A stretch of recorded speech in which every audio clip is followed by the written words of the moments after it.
The tale of this comically uncomfortable anime begins with Kenta stumbling into the house like a drunken idiot.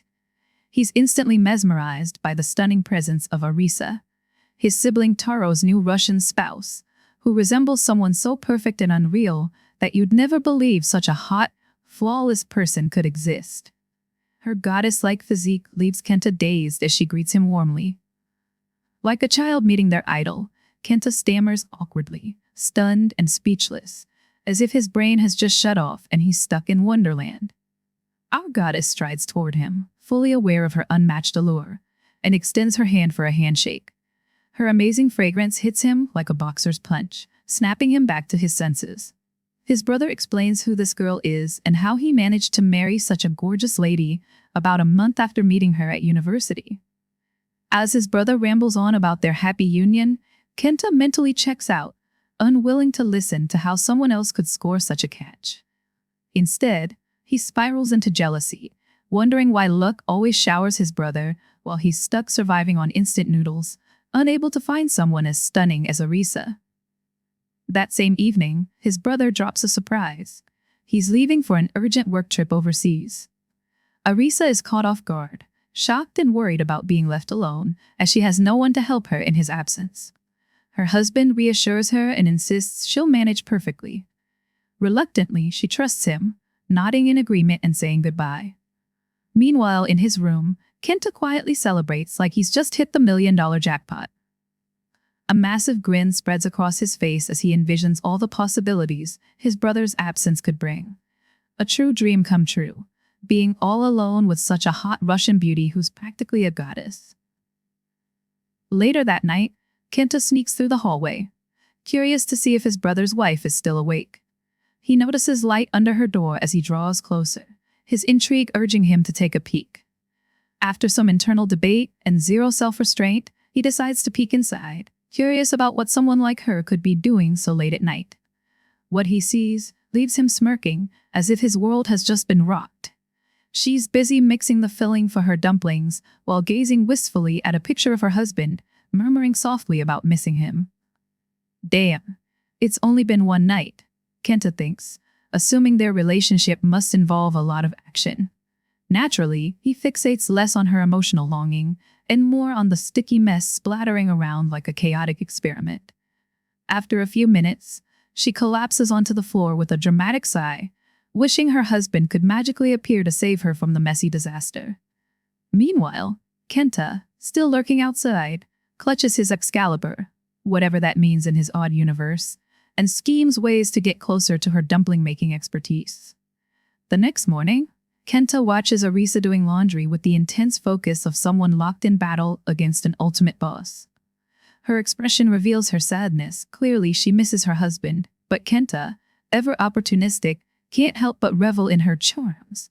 And yes, by charms, he means her dual charms if you catch my drift. As he observes her handling household tasks, his mind races with ideas faster than a hamster on a wheel. He wonders how to build a connection without raising suspicion. Arisa sees him as a brotherly figure, which Kenta interprets as a green light for his totally not sneaky plans to torment his brother's wife. Even so, Kenta knows he must be patient. Acting too quickly might ruin everything and earn him a permanent spot on her blacklist, or worse, a restraining order. That evening, Kenta offers to help Arisa with her dumpling making, seizing an opportunity when she spills juice everywhere while watching a thriller movie about her husband. Ever the hero, Kenta consoles her with a totally fabricated ghost story. Somehow, this leads to her donning a bathrobe, convinced she must perform a Japanese purification ritual involving cold water to cleanse herself from the ghostly encounter. Kenta, in full acting mode, as if he's won an award for Best Actor, supervises the ritual like a self-proclaimed exorcist while silently congratulating himself on his clever ploy. As the ritual unfolds, Kenta accidentally creates more awkwardness, leaving Arisa shivering from both the chill and the absurdity.